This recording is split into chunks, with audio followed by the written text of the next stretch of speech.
Isang magandang umaga po muli sa ating lahat. Tayo po ay magsama-sama po sa 7 minuto na pag-aaral po ng salita po ng Panginoon. At samahan niyo po akong buksan ang ating pong mga Bible sa Philippians chapter 3 verse number 14. I press toward the mark for the prize of the high calling of God in Christ Jesus. Let us therefore, as many as be perfect, be thus minded, and if in anything ye be otherwise minded, God shall reveal even this unto you. Verse number 16. Nevertheless, whereto as we have already attained, let us walk by the same rule, let us mind the same things.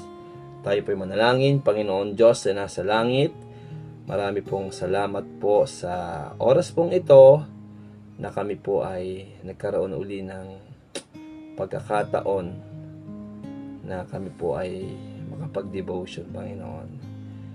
Lord, ako po ay nakikiusap sa inyo na ito'y aming maunawaan ang mga salita po na aming pong pag-aaralan. Patawad po at pakalinisin niyo po kami sa aming pong mga puso.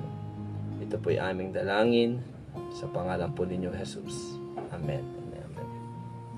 So, dito po natin kukunin ang ating pong talata sa verse number 16. So, sabi po dyan, let us mind the same things. 2024, mga kapatid. So, tayo po ngayon ay nasa 2024 na. So, yung pong 2023 ay hindi na, kailanman ay hindi na po yun babalik, mga kapatid. Sabi ko nga po, tayo po ay parang nag-over the bakod lang. Kumbaga ay yung panahon, pero yung pong kaisipan, yung pong trabaho, yung pong ating pong yung rule ng ating Panginoon ay hindi po, mga kapatid, nagbabago. At ito po yung ating pong titingnan dito po sa mga talataan. So sabi po dito, sabi diyan, let us mind the same things this 2024. Ano po ba itong mga dapat po nating ilagay pa rin sa isip natin na mga bagay na dapat uli natin gawin para sa Panginoon? Number 1, sabi po dyan, ito po ay hindi nagbabago. Number 1, yung sabi po dyan na verse number 14, I press toward the mark. So sabi po dyan ni Apostle Paul, nagtutumulin ako. So number 1 po yung salitang press on, yung pong pagpapatuloy o yung pong siya ay nagtutumulin sa paglilingkod sa Panginoon. Yung pong siya po ay nagpapatuloy kung ano po yung ginawa mo po noong 2023, same rule, same thing, same mind, na dapat po natin gawin yon, na lalong mag-press on, lalo pat Jesus is coming soon, malapit na pong dumating ang Panginoon. So lalo pa po na tayo po ay magpatuloy, tayo po ay maglingkod. Hindi lang basta paglilingkod, kundi sabi diyan, press on. Talagang ibigay po natin yung ating lakas. Talagang tayo po ay mag-go forward. Tayo po ay mag-double time. Dahil, bakit po? Dahil sabi po diyan, I press toward the mark because of the prize. Kung meron pong prize, may reward na kung saan ay nakalaan sa bawat mga mananampalataya. Kaya yung pong 2023, same things 2024. Kung ikaw ay naging masigasig, ngayong 2024 lalong maging masigasig.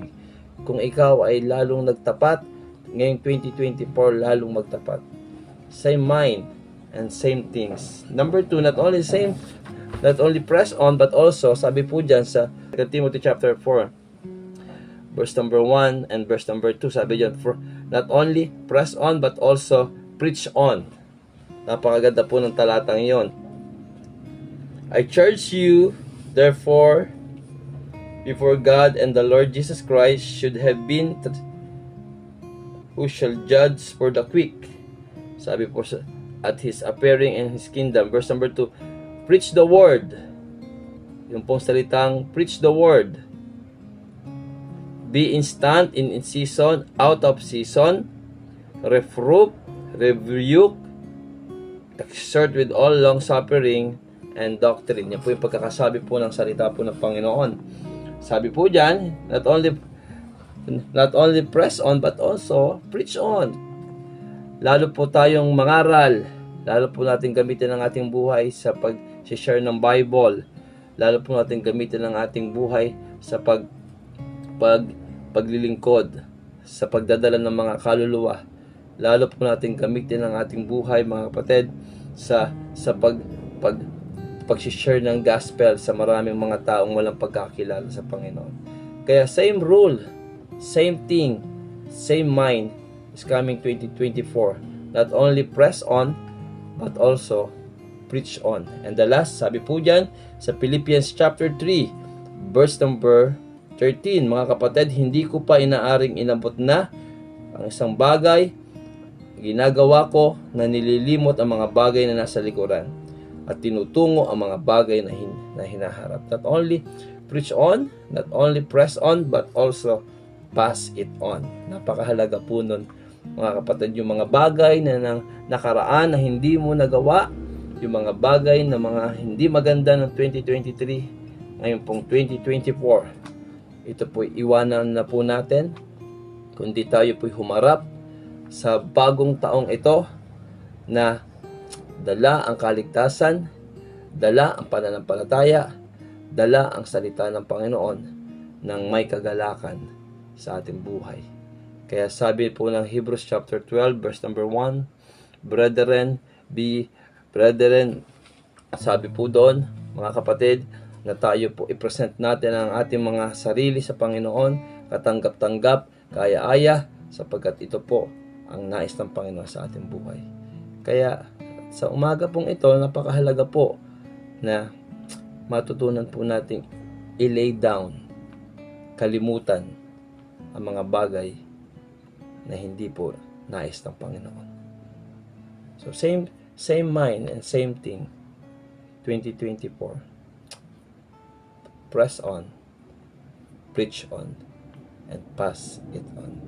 God bless po sa inyong lahat.